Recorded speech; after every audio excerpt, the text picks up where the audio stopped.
Principal എന്നോട് ചോദിച്ചു, മോനെ ബുക്ക് വേണോ? എന്നിട്ട് വശം വായിച്ച് നാളെ മാഡം നാളെ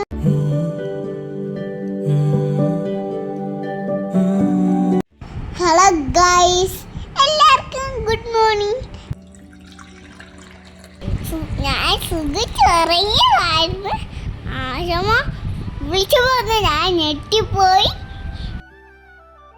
രാവിലെ എനിക്ക് ചായ ഉണ്ടെന്ന് ആശയമ ഞാൻ കുടിച്ച് മതിയായി.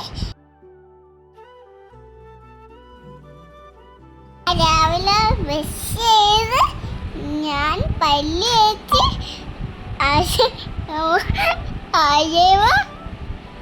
ഞാൻ പല്ല് തേച്ച് അശോക വീഡിയോ എടുക്കുമായിരുന്നു. ഞാൻ രാവിലെ കഴിച്ച് ദോശയും ചമ്മന്തി ആയിരുന്നു. ടേസ്റ്റും ഇല്ലായിരുന്നു. ഞങ്ങൾക്ക് ഒരു കാർട്ടൂൺ കണ്ട് അതിൻ്റെ പേര് മോട്ടു പത്ലു എന്നാ അതിൻ്റെ പേര്.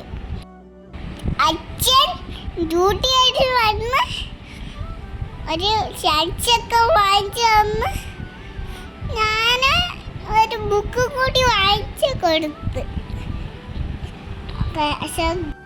താങ്ക് യു അച്ഛ. നല്ല അടി പൊളി പൊളി പൊളി ഐസ്ക്രീം ആയിരുന്നു. സോഫ്റ്റ് ഐസ്ക്രീം ആയിരുന്നു. ഞാൻ ചുമ്മാ മാറ്റി നോക്കി. അന്നേരം ആദ്യം പോലെ തുറക്കുമോനെ ആദ്യം മുതൽ തുറക്കുമോനെ. ഞാൻ ഫ്രൂട്ട്സൊക്കെ കൊടുക്കാൻ പോകുന്നു. പിന്നെ സ്കൂളിൽ പോയി. ഞാൻ പഠിക്കാൻ പോകുന്ന ഡാറ്റ്ഫോർഡാ അഡ്മിഷൻ എടുക്കാനാ പോയത്. ഇപ്പം കുറേ റൈഡ് ഉണ്ടായിരുന്നു, 10 റൈഡ് ഉണ്ടായിരുന്നു. അന്നേരം സ്കൂളിലെ പ്രിൻസിപ്പൾ എന്നോട് ചോദിച്ചു, മോനെ ബുക്ക് വേണോ? എന്നിട്ട് വശം വായിച്ച് നാളെ മാഡം നാളെ മതി മാഡം നാളെ. അന്നേരം ഞാൻ ചോദിച്ചു, ഈ മാത്രമായിരുന്നു. ആ ഡാൻസ് കളിച്ച് ഞാൻ പിന്നെ പോയി. ഞാൻ സ്കൂളിൽ പഠിച്ച് കിടന്ന് ഞങ്ങളുടെ പ്രിൻസിപ്പളിനോടാ അത്.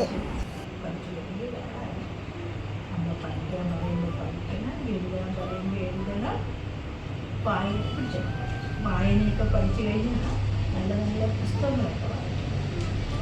അതിനോടൊപ്പം പ്രധാനം നല്ല സ്വഭാവം, നല്ല പെരുമാറ്റം. പഠിച്ചു വലിയ ഒരാളാണ്. നല്ല പ്രിൻസിപ്പൽ മാഡമായിരുന്നു. നല്ല എനിക്ക് ബുക്കൊക്കെ തന്ന് ഞാൻ പോയി. ഞാൻ വിശന്നുകൊണ്ട് കേക്ക് വേണ്ടി പോയി.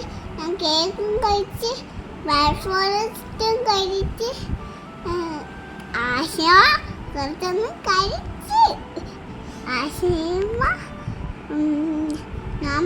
ഞങ്ങൾ പോയി. പിന്നെ അമ്മയുടെ വീട്ടിൽ പോയി. ചേച്ചി എൻ്റെ കൂടെ കളിച്ച് എൻ്റെ കൂടെ മാങ്ങ അവിടെ കിടക്കുന്നേ. അത് ഞാൻ ജോമോൻ്റെ വീട്ടിൽ പോയി. അന്നേരം ആശയമ്മ പെയിന് കണ്ടില്ല. കുറേ സ്നാക്സ് ജോമോന് വാങ്ങിച്ച്. അതാ ജോമോൻ പാവത്താൻ്റെ വീട്ടിൽ ഞാൻ ചേച്ചിയും കൂടെ കളിച്ച് ഞാൻ വന്ന് അമ്മയുടെ വീട്ടിൽ പോയി. അമ്മയുടെ ബർത്ത്ഡേ ആയിരുന്നു. ബിരിയാണിയൊക്കെ കഴിച്ച് പിന്നെ ഞങ്ങൾ വീട്ടിൽ പോയി. Tata bye bye.